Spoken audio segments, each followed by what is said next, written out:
अस्सलाम वालेकुम अज़ीज़ तलबा व तालिबात, मैं हूँ सैयद अरसलान बुखारी, आपका केमिस्ट्री का टीचर।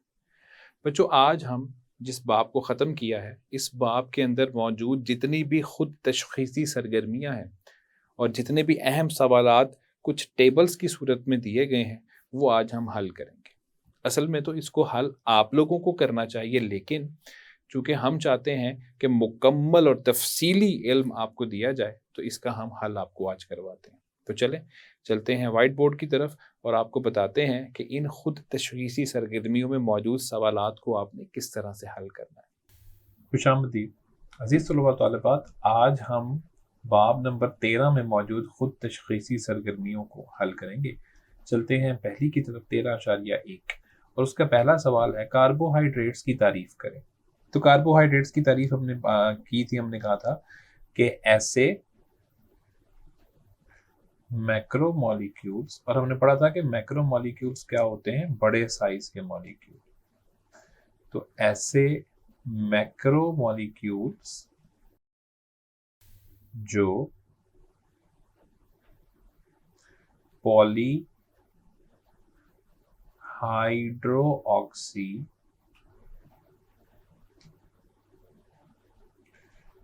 एल्डिहाइड्स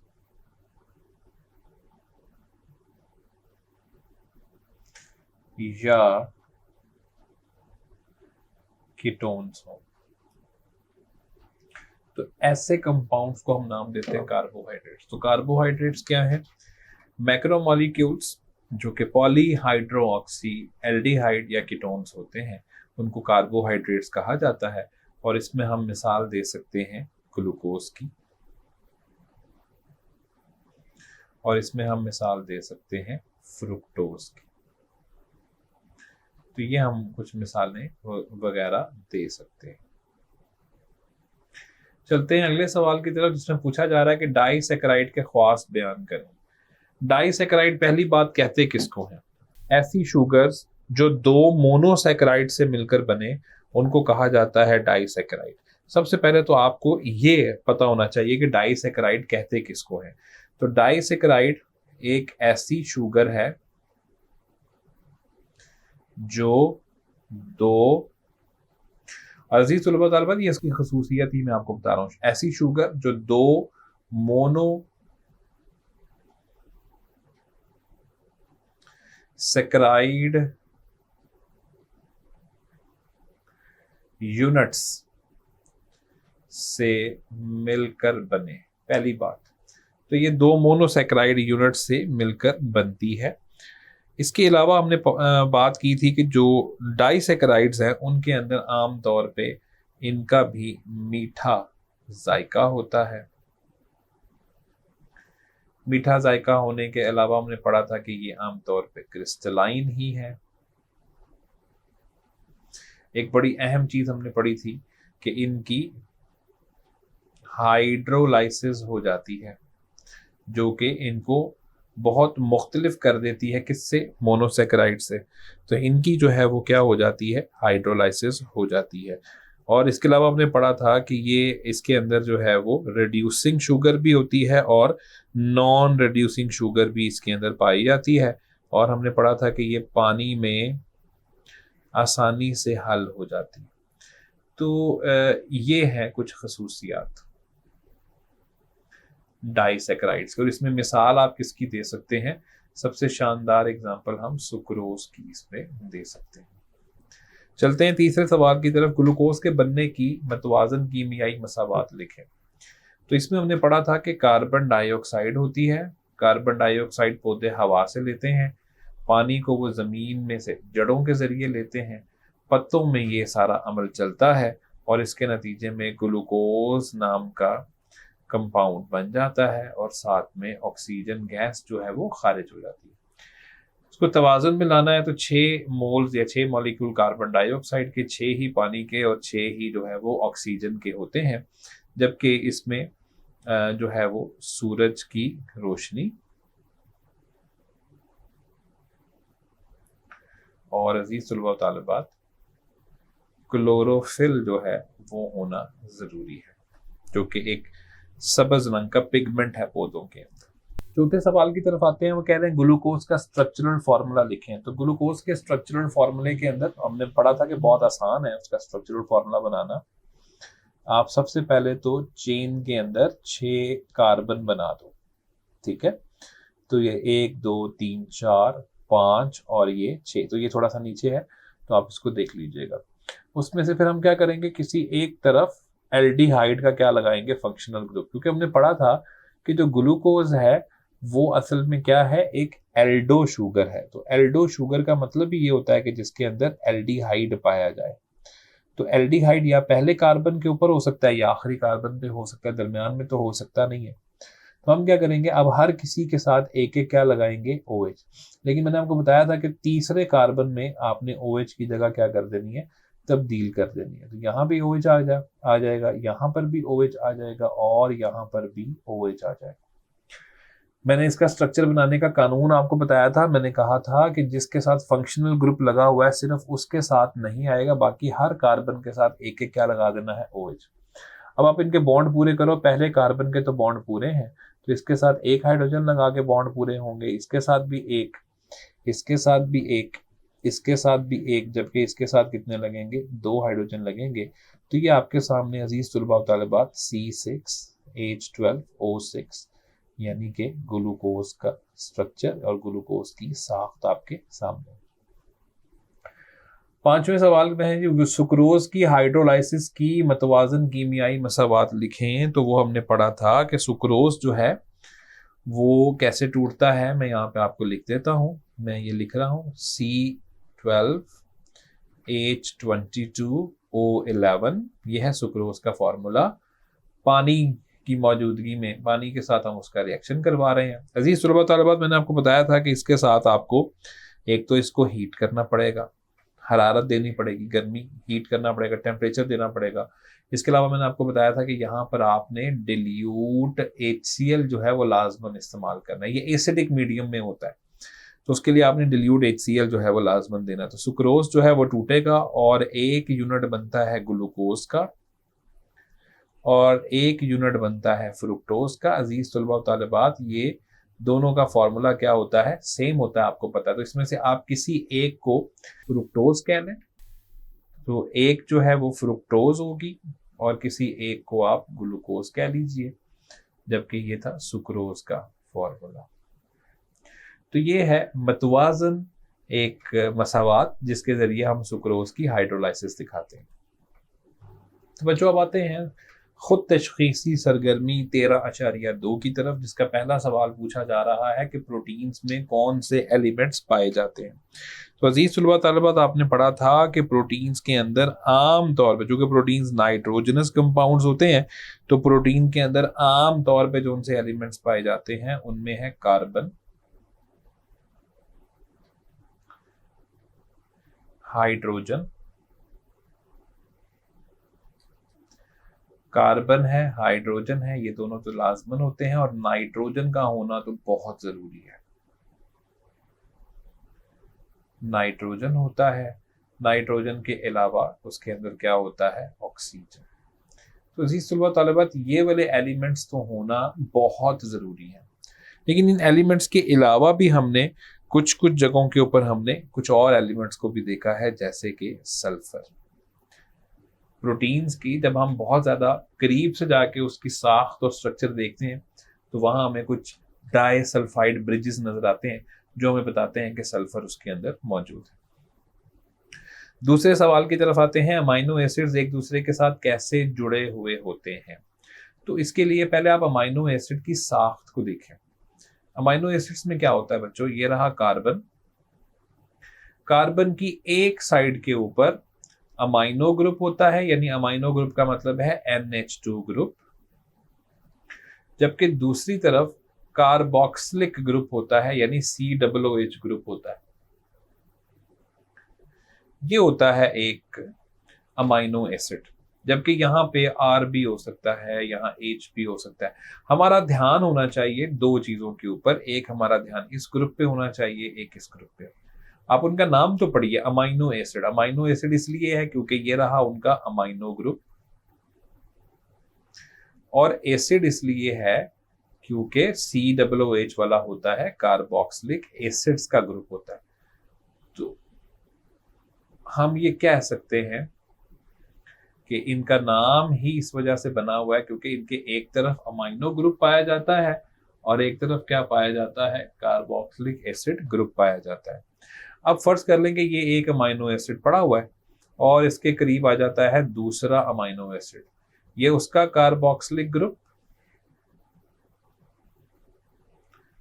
और इसके साथ ये रहा कार्बन और यहाँ पर अमाइनो ग्रुप। तो ये मैंने आप देखो बच्चों, मैंने दोनों ही एक जैसे बनाए हैं। इनके दरमियान होता है रिएक्शन बड़ा जबरदस्त होता है। अमाइनो ग्रुप से हाइड्रोजन जो है इस रिएक्शन में शामिल होता है और कार्बोक्सिलिक ग्रुप से OH ग्रुप शामिल होता है। इन दोनों के नतीजे से जो है वो पानी बन जाता है। अब पानी तो बनता है अजीज तलबा तालिबात, लेकिन साथ ही साथ देखिएगा कि और क्या चीज बनती है। तो आप देखें कि इसमें जो एक और चीज हमें बन रही है कि मैं यहाँ से शुरू करूंगा, ये देखिए इस एंड से शुरू करूंगा। तो सबसे पहले आ गया HO, इधर आ गया C डबल बॉन्ड O, आगे आ गया C, इसके ये दो बॉन्ड, आपकी मर्जी है लगाना चाहें RH लगा दें। ये रहा नाइट्रोजन और नाइट्रोजन के साथ अब सिर्फ एक हाइड्रोजन रह गया है जिसको मैं यहाँ पर नीचे दिखा देता हूँ। जबकि ये हाइड्रोजन, ये वाला जो हाइड्रोजन निकला है ना अजीज तलबा, इसकी वजह से इसका बॉन्ड क्या हो गया, फ्री हो गया। दूसरी तरफ इस कार्बन के साथ ये वाला बॉन्ड टूटा है, तो ये वाला बॉन्ड टूटने से आप देख रहे हैं कि ये वाला बॉन्ड टूट रहा है। तो इस बॉन्ड के टूटने से कार्बन का भी एक बॉन्ड क्या हो रहा है, फ्री हो रहा है और इस तरीके से आगे कार्बन है और उसके बाद फिर नाइट्रोजन वाले 2 यूनिट लगे हुए हैं। तो अजीज तलबा तालिबात होगा क्या, होगा ये कि इन दोनों फ्री बॉन्ड्स के दरमियान में एक बॉन्ड बन गया। तो ये बॉन्ड ही असल में क्या कहलाता है, याद कीजिए हमने इसको पढ़ा था कि इसका नाम है पेप्टाइड बॉन्ड। तो ये होता है पेप्टाइड बॉन्ड और इसकी वजह से ये अमाइनो एसिड्स दोनों आपस में जुड़ गए। तो दोनों के आपस में जुड़ने की वजह से और बहुत सारे आगे पीछे से जब जुड़ते जाएंगे तो एक प्रोटीन जो है वो बन जाएगी।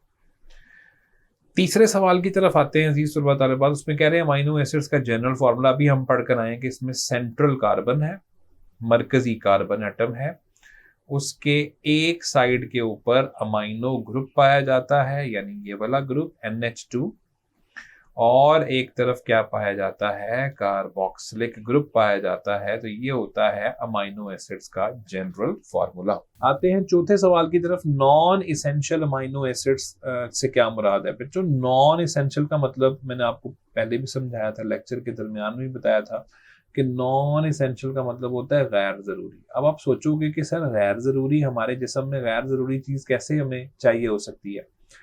बेटा इसको इसलिए गैर जरूरी कहा जाता है क्योंकि याद रखिएगा अमाइनो एसिड्स 2 तरह के होते हैं। एक वो होते हैं जिनको हमारा जिस्म बना लेता है, एक वो होते हैं जिनको हमारा जिस्म नहीं बना सकता। नॉन इसेंशियल अमाइनो एसिड्स कौन से हैं, जिनको हमारा जिस्म बना लेता है। चूंकि हमारे पास उसको बनाने की ताकत मौजूद है, उनको हम खुद बना लेते हैं, तो इसलिए हमें बाहर से उनको हासिल करने की ज़रूरत नहीं है। तो जब उनको बाहर से हासिल करने की ज़रूरत नहीं है तो इसका मतलब है हम उनको नॉन इसेंशियल का नाम दे देते हैं। बच्चों अब आते हैं खुद तशखीसी सरगर्मी 13.3 की तरफ, जिसका पहला सवाल है कि घी और ऑयल में क्या फ़र्क है। तो आपको याद होगा हमने लेक्चर के दौरान पढ़ा था कि घी जो है वो सैचुरेटेड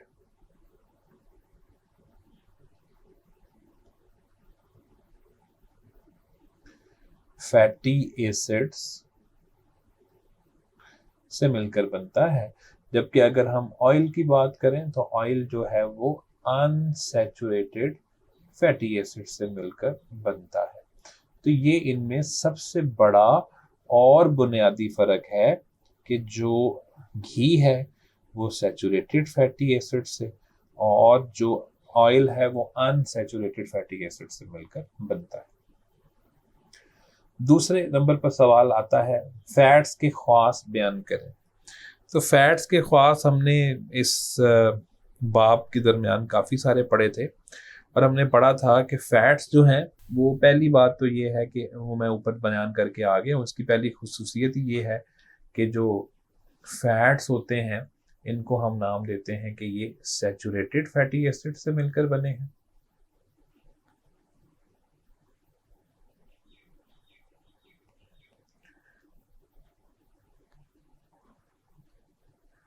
अच्छा, तो ये हैं सैचुरेटेड फैटी एसिड से मिलकर बने हैं। इसके अलावा एनर्जी वाली खुराक है, तो इनसे बच्चों हमें एनर्जी मिल जाती है और अच्छी खासी मिकदार में एनर्जी मिलती है। प्रोटीन्स, कार्बोहाइड्रेट्स, लिपिड्स में सबसे ज़्यादा अगर हमें कोई एनर्जी मिलती है तो वो फैट्स वगैरह से मिलती है। इसके अलावा हमने पढ़ा था कि ये विटामिन्स के सोर्सेज भी हैं, तो ये विटामिन्स के सोर्सेज भी हैं। और कौन कौन से विटामिन इसके अंदर मैं आपको बता दूं, इसमें ए, डी, ई और के, ये 4 विटामिन शामिल हैं। तो विटामिन ई, डी, ई और के जो है ये हमें यहाँ से मिल जाते हैं। इसके अलावा हमने देखा था कि फैट्स जो हैं ये ब्रेन सेल्स बनाने में अपना किरदार अदा करते हैं, तो ये ब्रेन सेल्स बनाते हैं, उसमें ये अपना किरदार अदा करते हैं। सेल मेम्ब्रेन्स वगैरह बनाते हैं, ये पानी के अंदर हल नहीं होते, ठीक है, तो ये पानी में हल नहीं होते। तो ये हैं फैट्स के ख्वास। तीसरा सवाल है जी, एनिमल फैट्स के सोर्सेज और इस्तेमालात तहरीर करें। तो पहले अगर हम इनके सोर्सेज की बात करें तो एनिमल फैट्स जो है जाहिर है उनका सोर्स एनिमल ही होगा। तो सबसे पहली बात, ये हमें गोश्त में से मिल जाते हैं, और गोश्त में से मिलने के अलावा अजीज तलबा और तालिबात याद रखिएगा कि ये हमें जितने भी डेयरी प्रोडक्ट्स हैं उनमें मिलते हैं, और बड़ी कसीर तादाद में हमें ये वहाँ पर मिल जाते हैं। अब डेयरी प्रोडक्ट्स के अंदर क्या कुछ है, हमने पहले भी बात की थी कि इसके अंदर हम दूध की बात करते हैं, ठीक है, इसके अलावा दही होता है, पनीर होता है, तो ये इन इन चीज़ों से हमें आमतौर पे फैट्स वगैरह मिल जाते हैं। तो ये तो इनके हो गए सोर्सेज, जिसमें गोश्त और डेयरी प्रोडक्ट्स सारे फहरिस्त है।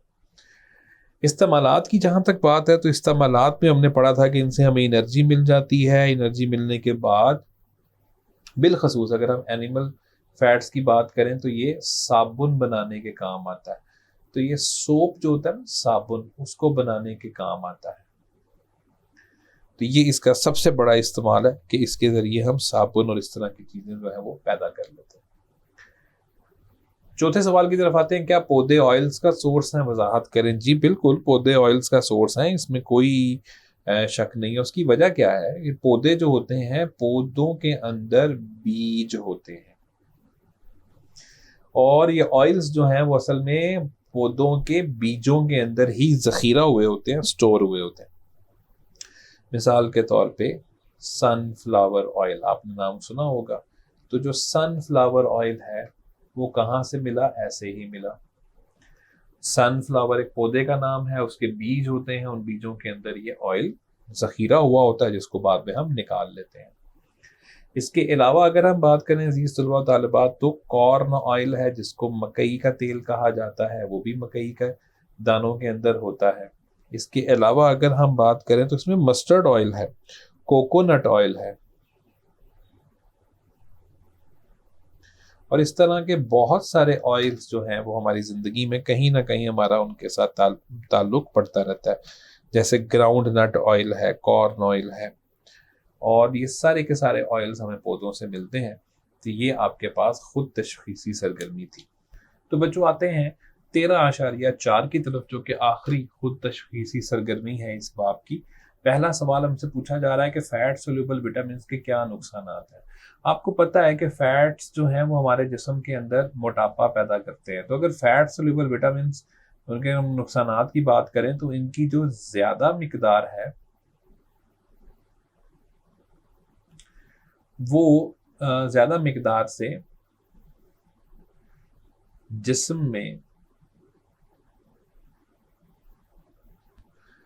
में मुख्तलिफ बीमारियां पैदा होती हैं।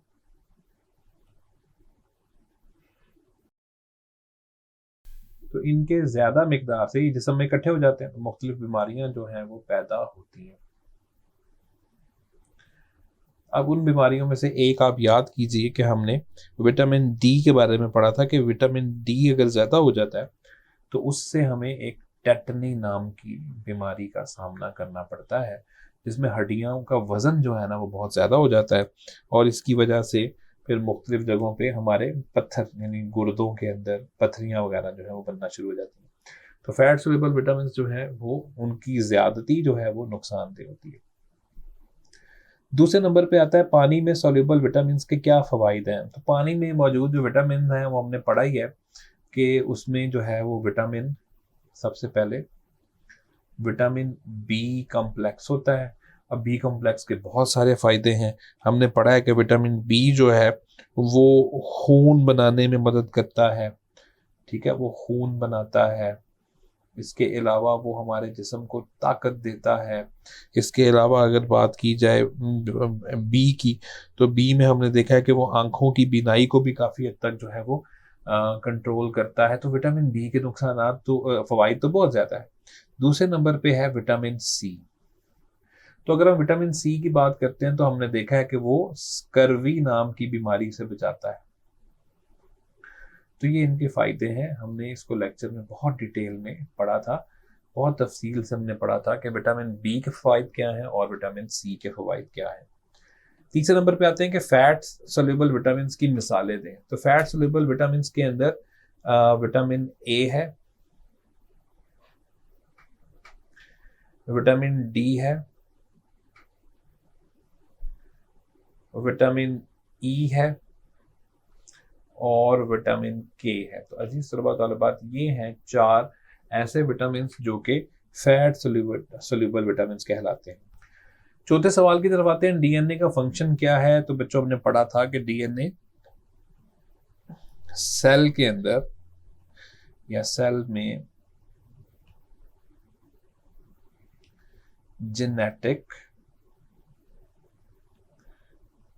जेनेटिक इंफॉर्मेशन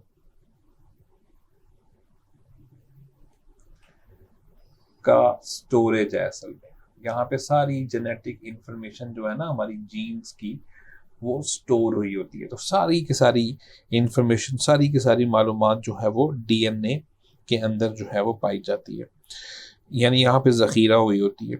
और याद रखिएगा, यही वो नस्ल है, यही वो जेनेटिक इंफॉर्मेशन है जिसको नस्ल दर नस्ल मुंतकिल किया जाता है, ठीक है। तो इसको नस्ल दर नस्ल जो है वो मुंतकिल किया जाता है। तो डीएनए का सबसे बड़ा फंक्शन ये है कि डीएनए जेनेटिक इंफॉर्मेशन को स्टोर करता है, और ये वही जेनेटिक इंफॉर्मेशन है जो नस्ल दर नस्ल आगे चलती है। तो एक तो इसका ये फ़ायदा हो गया। दूसरा फ़ायदा अजीज़ तलबा तलबात वो ये है कि ये प्रोटीन्स बनाता है। तो प्रोटीन बनाने का जो, अब प्रोटीन बनाना तो असल में हमने पढ़ा था लेक्चर में कि आरएनए का काम है, लेकिन प्रोटीन्स बनाने का जो मैसेज आता है या जो पूरी की पूरी मालूमात आती है वो कहाँ से आती है? डीएनए से आती है। तो डीएनए का काम होता है प्रोटीन बनाने की मालूमात आरएनए को देना, और आरएनए फिर उसके मुताबिक काम करता है। आते हैं 5वें सवाल की तरफ, आरएनए मैसेंजर क्यों कहलाता है। जैसे मैं अभी आपको बता रहा था कि जो आरएनए होता है उसका काम सिर्फ ये होता है कि वो डीएनए से आने वाली जितनी भी मालूमात हैं उनको मद्देनजर रखते हुए क्या बना देता है? प्रोटीन्स बना देता है। यानी, और याद कीजिए अजीज तलबा तलबात, मैंने आपको बताया था कि डीएनए से सारी की सारी मालूमात का आरएनए में आना ट्रांसक्रिप्शन कहलाता है, और आरएनए से उसी मालूमात के मुताबिक प्रोटीन्स का बन जाना ट्रांसलेशन कहलाता है। तो आप देखिए आरएनए किसके तौर पे काम कर रहा है? सिर्फ एक मैसेंजर के तौर पे ही तो काम कर रहा है कि वो डीएनए से मिलने वाला जो एक पैगाम है उसको ज़हन में रखते हुए उसने प्रोटीन्स बनाने का काम शुरू कर दिया। और प्रोटीन्स भी आरएनए नहीं बनानी होती, प्रोटीन्स भी जो है वो आमतौर पे राइबोसोम्स नाम के छोटे छोटे से साख्ते होती हैं हमारे सेल में, वो बनाते हैं। लेकिन चूंकि मैसेज डीएनए से आरएनए को आता है तो लिहाजा आरएनए ही उस मैसेज को जो है, उस पैगाम को देखते हुए आगे प्रोटीन्स बनाने का काम करता है। तो इसलिए आरएनए जो है वो एक मैसेंजर के तौर पे काम करता है। तो अजीज तलबा तलबात, ये था लेक्चर जिसमें हमने इस बाब में मौजूद 4 खुद तशखीसी सरगर्मियों को हल किया है। मुझे उम्मीद है कि इस लेक्चर की आपको बड़े अच्छे अंदाज में समझ लग चुकी होगी। जी, तो बच्चों ये था उन्वान, जिसमें हमने खुद तशख़ीसी सरगर्मियाँ जो कि पूरे बाब के अंदर हैं, उनको हमने एक साथ ही हल कर लिया। मैं उम्मीद करता हूँ कि आप सब लोगों को इसकी समझ लग चुकी होगी। इंशाअल्लाह अब अगले लेक्चर में आपसे मुलाकात होगी। तब तक अपना ख़्याल रखें। अल्लाह हाफ़िज़।